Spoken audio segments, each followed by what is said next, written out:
Abby Henson. And I'm Kiana Henderson. And this is our obsessive compulsive disorder presentation. In the 17th century, obsessions and compulsions were often described as religion melancholy. During the 20th century, Pierre Janet and Sigmund Freud isolated OCD. What is obsessive compulsive disorder? Obsessive, the state of being obsessed over someone or something. It's also an idea or thought that intrudes on a person's mind. Compulsive is an irresistible urge on or against one's conscious wishes. Obsessive compulsive disorder is known as OCD. It is characterized by unreasoned thoughts and fears. That leads to obsession. This leads to compulsive behavior as well.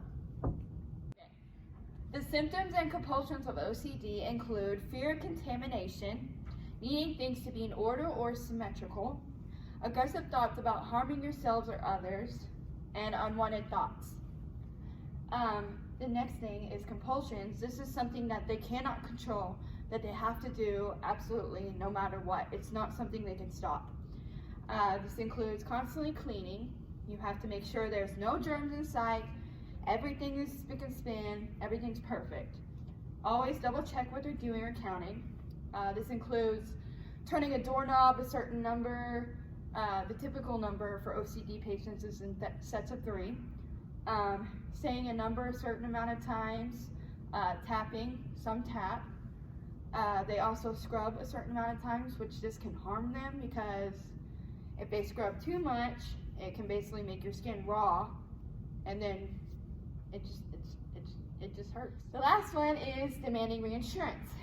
OCD patients constantly think that their mental illness is affecting everyone in their lives, not only them. So they constantly need reinsurance to try and help improve themselves. Our video on OCD with a doctor named Peggy Richter. They will be talking about a man with OCD. What I would do was basically, if I had to touch it to go like that, I would make sure the time was right, and then I'd be like 1, 2, 3, 4, 5, and then like, oh no, like a bone cracked or something, or I'm itchy, so now I gotta do it again. So 1, 2, 3, 4, 5, and now that's 2 times I did it, but 2 is a bad number, so now I gotta do it 3 times, so 1, 2, 3, 4, 5. Harlan Kirschenbaum describes just one of the rituals that used to rule his life. For 13 years, he lived with an extreme case of obsessive-compulsive disorder, or OCD. It's a chronic psychiatric condition that has 2 main symptoms: obsessions, or intrusive unwanted thoughts that can't be pushed away, and compulsions, often called rituals, which are repetitive behaviors done to reduce anxiety. My 2 obsessions are death and cancer, so I would come up with all these like crazy rituals. Like if I touched a wire, then I would think my brother would get cancer because of it. And everything morphed, and I got more and more rituals as time went on. And every day it seemed like I was adding a couple. I was housebound and I couldn't do anything for myself anymore. At the height of his illness, Harlan had more than 100 daily rituals and couldn't touch or look at his family members. I had thoughts like all the time of just like, you know, driving into a wall or just anything, because I couldn't do it. It just took all my energy out. Like I'd be crying in public, and 30 years old, and I'm sitting there crying because I saw a traffic light, and now I think that I'm gonna give somebody cancer because of it.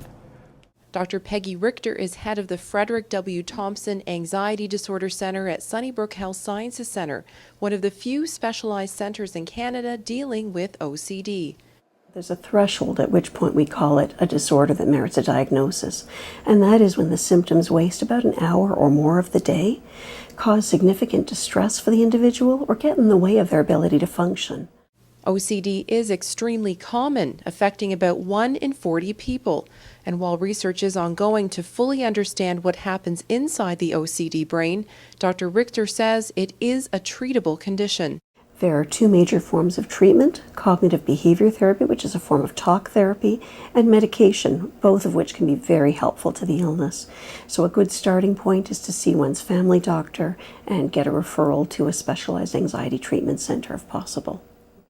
Both of these approaches worked for Harlan, but because his OCD was so severe, he also underwent an intensive 3-month inpatient program in the U.S. Harlan says treatment gave him his life back. He can now function without rituals and is able to hug his mother again, something he wasn't able to do for 10 years. And I grabbed her and I gave her such a hug, and it's like all those thoughts, I beat it.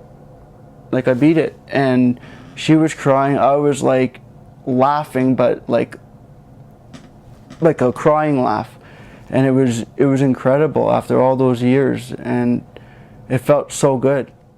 He now urges others to get the help they need. You got to be fully committed, or else it won't work. And it's scary, and it's a lot of hard work, and there's lots of up and downs. But once you get there, it's just amazing. With Sunnyview, I'm Monica Mattis. There are many medications and therapies for OCD. This is the typical. The first one is selective serotonin reuptake inhibitor. These are a common drug antidepressant that is used for depression because it increases the levels of serotonin, and this typically helps with OCD patients. The next one is cognitive behavior therapy. This one is where you take two of those traits and you try to change the thoughts and behaviors surrounded around the OCD. The next one is exposure therapy. This is where you expose OCD to a certain amount of changes. There's this one article that I read about. This woman was constantly in her house. She hadn't left her house in 7 years. So her therapist suggested that she do exposure therapy, where she had her go outside, take a certain amount of steps each day, and then go back in, and then the next day take even more steps. And eventually that woman got to where she can actually go outside without having the fear of being too dirty or not being perfect. The next one is habit reversal training. This is where they take OCD patients and they try to keep them from turning the doorknob or tapping or saying a word a certain amount of times. And the last one is cognitive therapy, which is basically the same thing as cognitive behavioral therapy. There are 5 subtypes to OCD.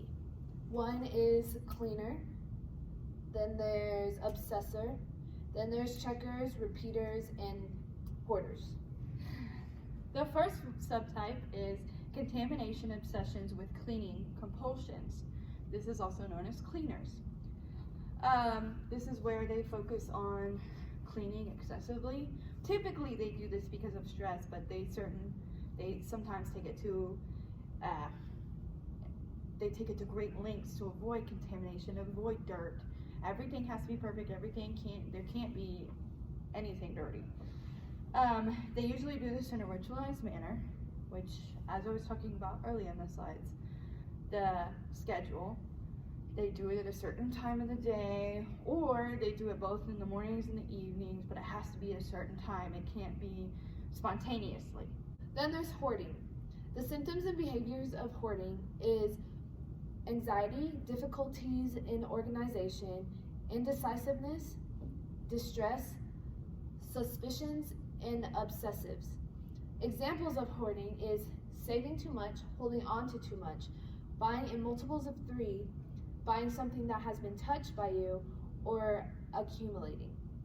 This goes back to that TV show on TLC called Hoarders. A lot of them have this type of OCD and they're too afraid to let go of things. The next subtype is repeaters. This is symmetry obsessions with ordering compulsions. They have the need to have everything perfect, and it's not our usual, typical thoughts of perfection, but what they think is perfect. It's what their brain is thinking. They often need things to be straight. Nothing can be out of place. It can't be a little bit crooked, and they know when it's a little bit crooked. Everything has to be spick and span. They always constantly arrange things. If they don't believe that it should go right there, then they will move it. It's just something that they do. They can experience extreme anxiety when something is moved out of its place or it becomes dirty. It's not perfect, basically. These intense reactions include panic attacks, unnecessary anger outbursts. They often lock themselves in their rooms until, if they're having like a party or something and people are in their house and they are messing with their things and moving it, they will go in their rooms and they will shut themselves away until everyone's left, and then they will come back and they will start cleaning excessively. Another subtype is checkings. This slide is about harm obsessions with checking compulsions. Checking obsessions include fear of harming accidentally or harming purposely. It also is a sexual obsession.